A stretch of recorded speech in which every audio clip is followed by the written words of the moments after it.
Hello friends, good morning. আজকে আমি আবার অন্য আর একটা নতুন রেসিপি নিয়ে এসেছি। আপনারা নিশ্চয়ই সকলে ভালো আছেন, আমিও একরকম আছি।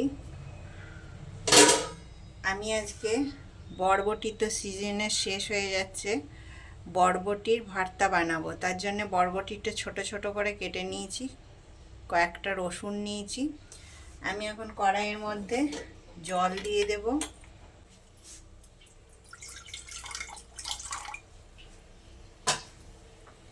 তেই সেদ্ধ হয়ে যাবে। আর বরবটিটা দিয়ে দিলাম, অল্প নুন দেব, স্বাদ অনুসারে নুন দিলাম, আর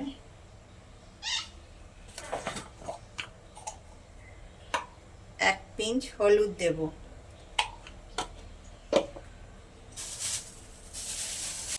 আমি কয়েকটা কাঁচা লঙ্কা এর মধ্যে দিয়ে দিলাম, দিয়ে দেব। এটা সেদ্ধ হোক, আবার আমি ফিরে আসছি। শিমটা আমার সেদ্ধ করা হয়ে গেছে, এবার আমি এটাকে নামিয়ে রাখবো। তারপরে আমি এটাকে শিলেই বাটবো, বেটে আবার ফিরে আসছি। আমি বরবটিটা এইভাবে শিল নোড়াতে বেটে নিয়ে চলে এসেছি। একটা কড়াই চাপিয়েছি, কড়াইয়ে আমি সর্ষের তেল দিয়ে দেব। এটা গরম হয়ে গেছে, আমি এর মধ্যে 5 ফোড়ন দিলাম। আপনারা ইচ্ছা করলে একটা শুকনো লঙ্কা আর কালো জিরেও দিতে পারেন, কিন্তু বরবটিতে আমার একটু 5 ফোড়নটা দিলে বেশি ভালো লাগে, সেই জন্য আমি 5 ফোড়ন দিলাম। এরপরে আমি এটা দিয়ে দেব।